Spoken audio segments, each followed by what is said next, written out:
Hamas's key supporters over the years. Joining me now, Harley Lippman, foreign affairs analyst and an expert in Middle East affairs. Harley, thank you very much for being here this morning. Do you think Tehran played a role in Hamas's attack last weekend? Without question. It's just not conceivable that Hamas could do something which was tantamount to going to war with Israel without their main benefactor knowing it. Also, a Hamas spokesman, Ghazi Hamid, just recently told the BBC that Iran did know about it and gave their blessings to launch this attack. So then how concerned should Israel be at the prospect of Iran becoming more involved in this conflict? This will be extremely challenging for Israel. They could have multi-front wars, and they're a small nation, and even though they pack a big punch and pound for pound, they have among the best military in the world, to have forces divided up in 2 or 3 places reduces their effectiveness. And Israel probably may not be prepared to be able to take on Hezbollah, Iran, and Hamas. So this is a great surprise for Israel, even though I think they'll muster the resources and prevail, but it'll be at a catastrophic price for everyone. And then that leads to my next question, which is, would Iran getting involved guarantee that the United States would get involved directly? Well, the United States may have to get involved directly. War is always terrible, has to be avoided at all costs. No, Israel, the United States doesn't want a war. But clearly, if Iran is going to enter the fight, America has to be engaged to preserve peace, because this is, the equivalent of Nazi Germany. We tried appeasement. The Biden administration released money to Iran, $6 billion. They eased up on sanctions to Iran. They sent all kinds of conciliatory messages to Iran. But when someone doesn't care and just wants to destroy you, you have to react and defend yourself. It's extremely tragic and sad, but Israel and the United States really have no other option. And to be clear, the $6 billion you mentioned was for humanitarian purposes, and it was announced. There was reporting a few days ago that money continues to be on hold. But Mr. Lippman, what are the capabilities? Because we've been reporting that a second aircraft carrier is headed to the Eastern Mediterranean to join another strike group, American strike group in the area. What are the capabilities of those aircraft carriers? And this is a follow-up to the follow-up about potential direct American involvement.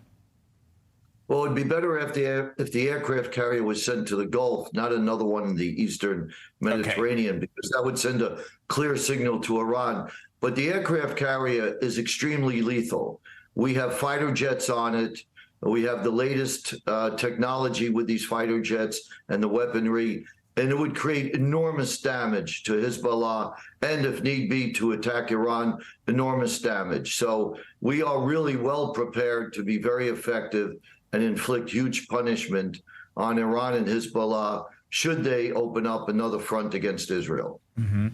So the New York Times has a front page story about the intended goal of the IDF, and that is to take out the political and military leadership of Hamas. But what does that look like? How do you defeat an enemy that's so enmeshed in Gaza without essentially destroying all of Gaza in the process? Well, this is where I'm an optimist. As strange as it sounds, given that it's resting on tragedies, is because I believe Gazans are so tired of being bombed and bombed and bombed. They want a normal life. They want a better life. And I think that they are fed up with Hamas, because Hamas is exploiting their own people to be able to gain sympathy for them, so they get money from Europe and other nations. Think about it. I mean, why are there no bomb shelters in Gaza or tunnels for the people? Why didn't Hamas put money into that? Not at all. Their bomb shelters are only for Hamas, their own people. That's who's hiding in these tunnels, because they don't care about them. And I think the people in Gaza, the Palestinians, see this. So my hope is that they work with Israel to create some new government They don't have to like Israel, but as long as they can live alongside Israel, that would be a better outcome. The United States did this at the end of World War II. We worked with Adenauer, and we worked with many Germans who were not Nazis. So I am optimistic and hopeful that Israel ought to be able to take out Hamas the way the United States took out the Nazis from Germany, and work with normal Palestinians and help them build a better society where everyone can live alongside each other. Last question for you. What is the responsibility, if any, of the other Arab states in the region to help Palestinians? And I'm bringing up this question because there's this ongoing back and forth about Egypt closing down its border so that Palestinians can't evacuate there. It's a tragedy. I mean, you have these innocent Palestinians there, and, we have to help them. Egypt should open up the border. Israel is warning them and telling them to get out of their homes and apartments, something which not many militaries have ever done in the world. They're doing that and eliminating the benefit of surprise by warning the residents in the homes. But the Arab nations ought to bring in the Palestinians, and they need to put pressure on Hamas to create a safety valve or a safe way for these Palestinians to leave.